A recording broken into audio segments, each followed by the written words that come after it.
There's this one food that you need to be aware of that has the potential to completely nullify any help from the top three nutrients in supporting your immune system. I'm talking about vitamin D help, I'm talking about vitamin C help, and zinc help. These three nutrients are the nutrients that most people take when they're coming down with some type of infection. So they're very, very important in helping your immune system. And I'm going to tell you the one food that can cause a deficiency in all three of these nutrients and negatively affect your immune system. Your immune system is dependent on these three nutrients. So let's first talk about vitamin D. Is vitamin D important with your immune system?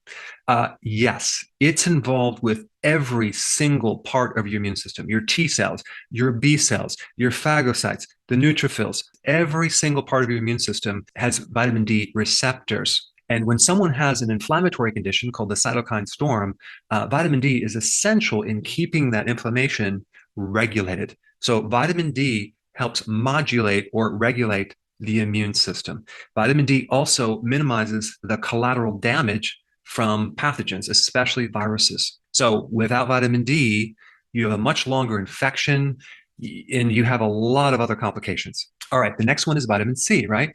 You know vitamin C is important. Probably at the first sign of a cold, you might take vitamin C. What does vitamin C do to the immune system? Well, number one, it increases the mobility of white blood cells. It makes them more active.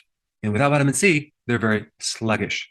Vitamin C also increases something called phagocytosis. That's the ability of phagocytes to eat up pathogens. Vitamin C also helps the white blood cells produce their weaponry to defend against infections. And without vitamin C, the duration of your illness extends a lot longer than it should.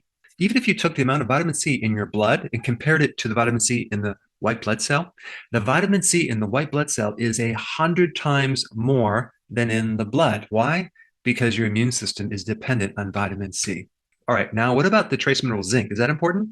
It's very, very important. In fact, without zinc, your thymus gland, the gland that trains your T cells, it's like a training camp for T cells, atrophies, it shrinks. Zinc is vitally important, not just with the thymus gland, but for all the lymphatic tissue, the lymph nodes in general.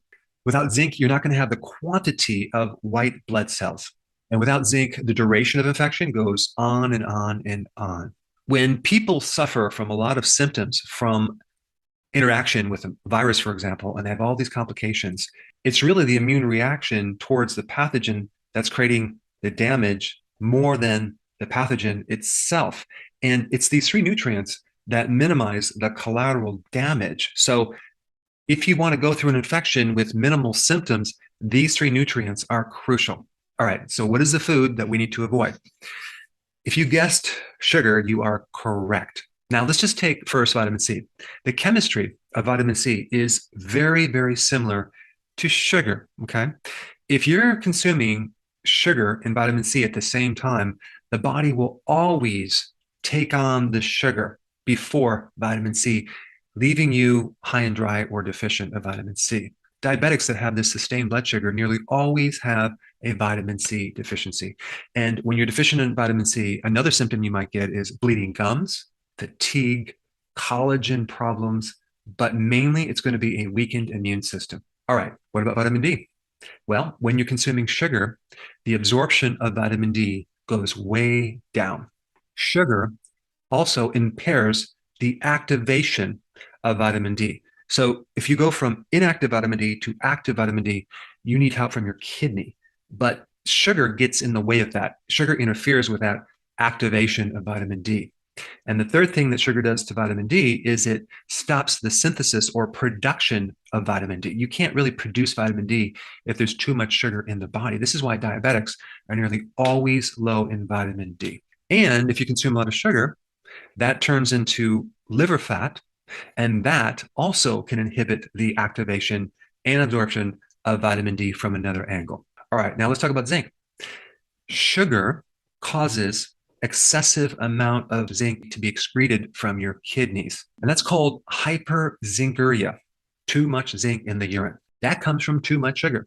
Sugar also impairs the absorption of zinc. So this is another reason why people that are diabetics are nearly always deficient in zinc. Zinc is also really important in supporting the beta cell in the pancreas, the cell that makes insulin that then regulates blood sugars. And that goes the same with vitamin D as well. Vitamin D is very, very important in protecting you against developing diabetes. So not only does sugar deplete vitamin D, but low vitamin D can activate or increase your risk of getting diabetes. Now, when I'm talking about sugar, I'm not just talking about sugar. I'm talking about other things that turn into sugar pretty quickly, like refined carbohydrates. Refined carbohydrates, like in grains, are also loaded with phytates, which then can also block zinc. So as you can see, when you're doing too many carbs, too many sugars, your immune system is going to greatly suffer. All right, so where do you get vitamin C? The best source is sauerkraut. Okay, sauerkraut per cup. If you get a really good blend of sauerkraut that's maybe from the health food store or the farmer's market, or you make it yourself, per cup, it's about 700 milligrams. Now, the RDA is only 70. So we're getting 700, 10 times more than the RDA. So that's why you want to have sauerkraut to get your vitamin C, or you can get it from bell peppers and you can get it from leafy greens. All right, vitamin D, difficult to get it from foods. You want to get it from the sun. If it's wintertime, then take it as a supplement. But like I said before, vitamin D and zinc are really, really important if you're a diabetic or you're trying to repair the damage from being a diabetic. And as far as zinc goes, zinc is high in red meat. It's also high in shellfish and seafood. Now, there's just one last thing I want to tell you, something else that can paralyze your immune system that is not food, and it's stress. Cortisol from stress paralyzes your immune system. So the two worst things for your immune system is stress and sugar. On that note, I want to show you a video how you can make your own vitamin D supplements. Check it out. I put it right here.